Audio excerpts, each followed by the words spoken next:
warahmatullahi wabarakatuh.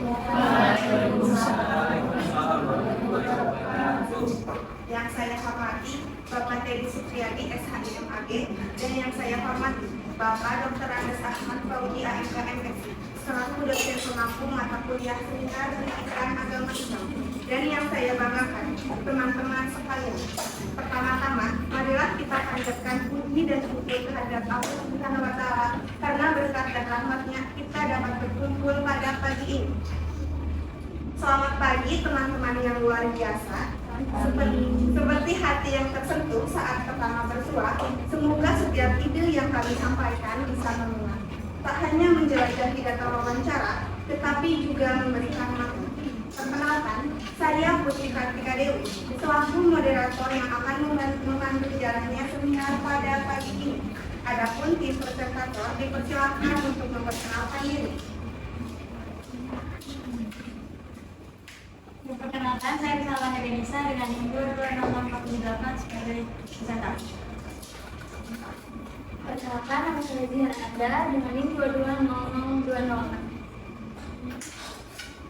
Perkenalkan, saya Nadia Padepria dengan NIM 2200034. Perkenalkan, saya Syahrul Ramadan dengan NIM 2205748. Perkenalkan, nama saya Muhammad Abdullah Rahman dengan NIM 22028. Adapun rangkaian acara yang akan berlangsung pada pagi ini yaitu yang pertama pembukaan, kedua penyajian hasil wawancara, dan ketiga penutup. Pada kesempatan ini kita akan membahas judul yang sangat penting dan menarik yaitu pandangan ulama dan tenaga kesehatan terhadap peran autopsi dalam penanganan kasus kematian tidak wajar. Judul ini mengangkat isu yang sering menjadi perbincangan di masyarakat, di mana persoalan autopsi tidak hanya melibatkan aspek medis, tetapi juga nilai-nilai agama yang menjadi panduan utama umat Islam. Maka dari itu, untuk meneliti lebih lanjut, saya serahkan kepada tim presentator. Waktu dan tempat saya persilakan. Baik, sebelumnya di sini kami akan mempresentasikan hasil penelitian kami mengenai autopsi.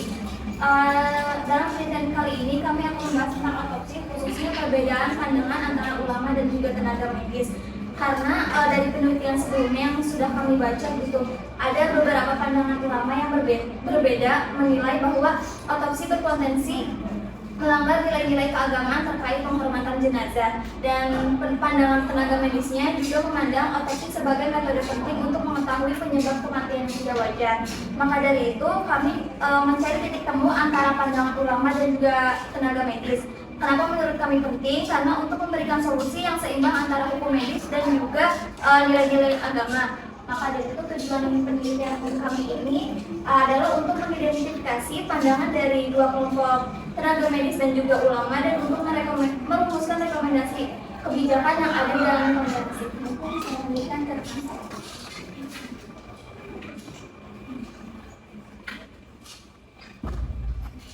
Selanjutnya di sini adalah landasan teori dari kami. Autopsi merupakan suatu tindakan pemeriksaan atau pembedahan gitu yang dilakukan terhadap pada jenazah yang dimana tujuan itu untuk mengetahui penyebab daripada kematian tersebut. Nah, dari taktik autopsi ini atau bedah mayat, kita mengambil beberapa tujuan kemaslahatan gitu ya. Ada yang masalah al-daruriyah, yaitu masalah yang berhubungan dengan hal-hal yang besar ataupun pokok, dan juga masalah al-haziyah, yang artinya masalah yang berhubungan dengan kehidupan manusia. Yang dimana ada pendapat yang mengatakan bahwa memperbolehkan untuk melakukan praktik autopsi atau melakukan penggunaan kepada mayat. Yang dimana ada disebutkan bahwa ad-darurat tubihul mahdurat, yang artinya keadaan yang darurat atau genting membolehkan hal-hal yang dilarang. Ada juga yang mengatakan ad-daruratul asaddu idza bidororil akhfi, yang dimana artinya kemudorotan yang lebih berat dihilangkan dengan mengerjakan kemudorotan yang lebih ringan. Dengan demikian autopsi itu dapat dijalankan atau dapat dilakukan demi kepentingan darurat sesuai dengan kadar kebutuhannya. Nah, sebagian ulama juga, ulama kontemporer gitu ya, seperti ini Syekh Hasan Makhluk, Syekh Sa'ad Ramadan, dan juga beberapa dari HI tiga ulama dari Arab Saudi itu membolehkan melakukan otopsi dengan tujuan yaitu untuk menciptakan kemaslahatan di bidang keamanan, keadilan, dan juga kesehatan. Nah, dari fatwa MUI juga nomor 6 tahun 2009 menjelaskan bahwa otopsi jenazah itu bahwa semua jenis otopsi itu dilarang atau hukumnya haram gitu dalam Islam. Tetapi jika dalam kondisi darurat maka diperbolehkan. Lalu ada juga pendapat yang tidak membolehkan melakukan praktik dan ayat. Kita ambil dari Al-Quran di surat Al-Isra ayat 70 yang dimana artinya, dan sesungguhnya telah kami muliakan anak cucu Adam dan kami angkut mereka di darat dan di laut dan kami beri mereka rezeki dan dari yang baik-baik dan kami lebihkan mereka di atas banyak makhluk yang kami ciptakan dengan kelebihan yang sempurna. Nah, selain dari Quran surat Al-Isra ada juga hadis yang menyebutkan dari hadis riwayat Malik, Ibnu Majah dan Abu Daud yang dimana bunyinya itu inna kasro azmil mu'mini maikitan mislu kasro hayyan, yang artinya sesungguhnya mengatakan pulang seorang mukmin yang telah meninggal menjadi mayat itu sama saja dengan mematakannya sewaktu masih hidup. Jadi berdasarkan hadis dan juga Al-Quran di atas, dari Al-Quran tersebut manusia itu dilarang merusak ataupun menghina ataupun menyakiti dan juga tidak boleh menghormati, tidak memperbolehkan ataupun tidak menghormati jasad yang tidak bernyawa, karena tindakan tersebut menyakiti mayat seperti sama saja dengan menyakitinya semasa hidupnya. Ini dari saya itu menjelaskan oleh sekarang. Selanjutnya ada metode penelitian. Penelitian kami menggunakan teknik pengumpulan data triangulasi, yaitu yang melibatkan studi literatur, wawancara mendalam, dan observasi. Studi literatur ini dilakukan untuk mengumpulkan data-data sekunder dari jurnal ilmiah, fatwa ulama, dan regulasi kesehatan terkait otopsi. Sementara wawancara dilakukan secara mendalam dengan ahli kesehatan dan ulama yang memberikan pandangan spesifik tentang dampak kesehatan dan penafsiran hukum Islam terhadap autopsi. Kombinasi metode ini diharapkan dapat menghasilkan data yang holistik atau data secara menyeluruh dan gambaran yang lebih akurat terkait topik pembahasan penelitian kami. Dari saya cukup dilanjutkan oleh rekan saya. Nah, selanjutnya kami ada beberapa wawancara itu dengan para ulama. Yang pertama ini ada dengan Pak Haji Imin Umari gitu. Dia merupakan seorang ulama asal dari Sumedang yang memang masih suka aktif dalam beberapa forum dalam kegiatan ulama di Sumedang. Beliau berpendapat gitu bahwa adopsi ini diperbolehkan dalam Islam, namun harus memenuhi syarat darurat gitu yang jelas ataupun dengan sesuai dengan syariat dalam Islam. Beliau juga menekankan bahwa adopsi ini tidak boleh dilakukan tanpa dengan alasan dan tujuan yang jelas. Menurut beliau, Islam itu sangat menghargai kehormatan jenazah, seperti yang sudah tadi disebutkan bahkan dalam Quran surat Al-Isra ayat 170. Sehingga setiap tindakan pada jenazah itu harus dilakukan dengan hati-hati dan penuh penghormatan. Nah, proses adopsi ini sebaiknya beliau juga mengatakan bahwa proses adopsi ini sebaiknya yang dilakukan pada bagian yang benar-benar diperlukan dan setelah mendapatkan izin dari keluarganya.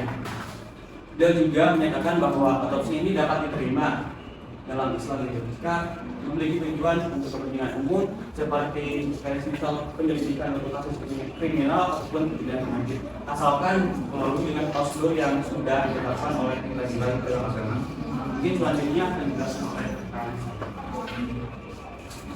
Baik, jadi saya menjelaskan mengenai pandangan ulama yang kedua, yaitu pemimpin pondok pesantren Asiratul Munawar. Menurut Bapak Kiai Haji Masyarifuddin Arasudi menjelaskan bahwa tindakan otopsi ini diperbolehkan asal dalam keadaan situasi kondisi yang tertentu, seperti ketika para jenazah yang tanpa identitas, kemudian dalam keadaan yang darurat, dan juga diperlukan oleh pengadilan hukum gitu, terutama pada situasi kondisi pembunuhan yang tidak wajar gitu. Kemudian di sini juga beliau menekankan bahwa proses otopsi ini harus dilakukan dengan sangat hati-hati karena menurut ajaran Rasulullah SAW, bagian tubuh dari jenazah itu masih bisa merasakan tindakan atau perilaku terhadap tubuhnya gitu. Kemudian beliau juga menyarankan apabila ketika melakukan tindakan otopsi ini dilakukan oleh tenaga medis yang memang berjenis kelamin yang sama gitu. Namun apabila memang dalam keadaan darurat dan memang tidak ada penggantinya gitu, itu diperbolehkan. Nah, sementara itu untuk kasus jenazah yang memang sudah dikuburkan namun harus dilakukan otopsi, itu juga boleh dilakukan pembongkaran lagi makamnya asal ada izin dari keluarganya dan juga memang diperlukan untuk kepentingan hukum. Dan terakhir beliau juga berharap gitu di masa depan nanti itu akan ditemukan alternatif lain yang lebih baik selain dari tindakan otopsi ini untuk bisa mengungkap penyebab kematian sehingga dapat meminimalkan tindakan yang berpotensi melanggar kehormatan pada jenazah. Kemudian selanjutnya akan dijelaskan tentang Jadi selanjutnya itu ada narasumber ketiga yang mana beliau itu merupakan seorang dokter forensik dari Rumah Sakit Hasan Sadikin yang bernama Dr. Fitri Agustina Buspa, SPFM.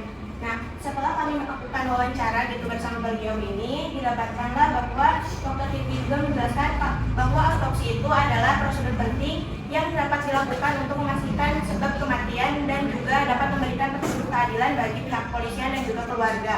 Kemudian juga prosedur otopsi itu harus dilakukan atas dasar permintaan dari pihak kepolisian, yang mana nanti itu dari pihak kepolisian akan mengeluarkan surat perintah kepada dokter forensik dan nantinya dari pihak forensiknya sendiri itu langsung melakukan proses otopsi kepada jenazah tersebut.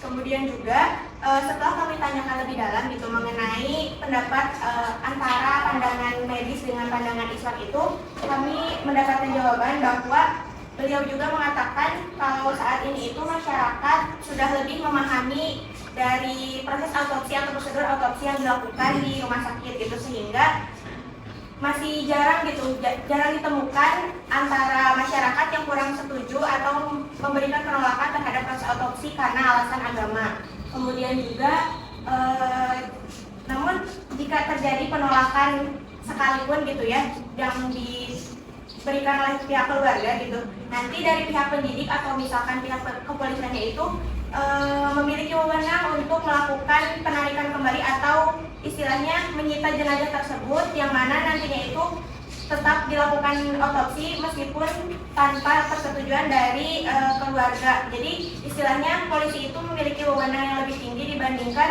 dari keluarganya sendiri gitu, karena kan ini juga untuk melakukan keadilan atau menemukan gitu keadilan dan juga kebenaran yang sebenarnya itu seperti apa, sehingga polisi memiliki kewenangan tersebut, sehingga otopsi juga perlu dilakukan dengan segera jika memang terdapat suatu kerancuan atau suatu kerancuan yang ada di dalam jenazah tersebut. Kemudian juga beliau mengatakan bahwa otopsi itu masih menjadi standar emas atau golden standar gitu yang dilakukan di Indonesia untuk menentukan sebab kematian yang tidak wajar, karena masih juga menggunakan tenaga manual gitu dari dokter dan juga tim forensik lainnya, sehingga prosedur otopsi ini masih menjadi hal terpenting yang dapat dilakukan meskipun sudah ada alternatif lain seperti virtopsi di luar negeri yang sudah menggunakan mesin. Mungkin selanjutnya akan dijelaskan oleh Baik, selanjutnya ada dari narasumber keempat, yaitu Bapak Dini Somantri selaku tim forensik. Beliau mengatakan bahwa pentingnya otopsi dilakukan dalam mengungkap kasus kematian yang tidak wajar, terutama dalam kasus-kasus seperti pembunuhan, gantung diri maupun keracunan. Beliau menjelaskan bahwa dengan pemeriksaan luar saja tidak cukup untuk menentukan sebab kematian seseorang secara akurat. Menurut beliau masih ada kesalahpahaman di masyarakat yang menganggap bahwa autopsi selalu melibatkan pengambilan organ tubuh manusia. Beliau juga menegaskan bahwa autopsi memerlukan izin dari kepolisian dan persetujuan dari keluarga. Namun jika keluarga menolak tanpa alasan yang sah, mereka dapat terkena sanksi hukum. Nah, hingga saat ini autopsi masih menjadi metode utama dalam penanganan kasus kematian, khususnya kasus kematian tidak wajar di Indonesia. Sekian dari saya kembalikan ke moderator. Baik, terima kasih kepada tim presentator yang sudah menyajikan pematerian dengan sangat luar biasa. Baik, kesimpulan yang bisa diambil dari pematerian ini adalah ulama dan tenaga medis memiliki pandangan berbeda terkait otopsi, tetapi sepakat bahwa tindakan ini hanya diperbolehkan dalam kondisi darurat dengan tetap memperhatikan etika dan tata cara yang sesuai. Ulama menilai otopsi diperbolehkan untuk kemaslahatan umum dan untuk penegakan hukum. Selain itu, tenaga medis menekankan pentingnya otopsi dalam mengungkap kematian yang tidak wajar dan mendukung penegakan hukum. Demikianlah presentasi dari kami, sekumpulan suara yang mencoba merangkai makna di setiap kata. Semoga apa yang kami sajikan hari ini dapat bermanfaat. Wassalamualaikum warahmatullahi wabarakatuh.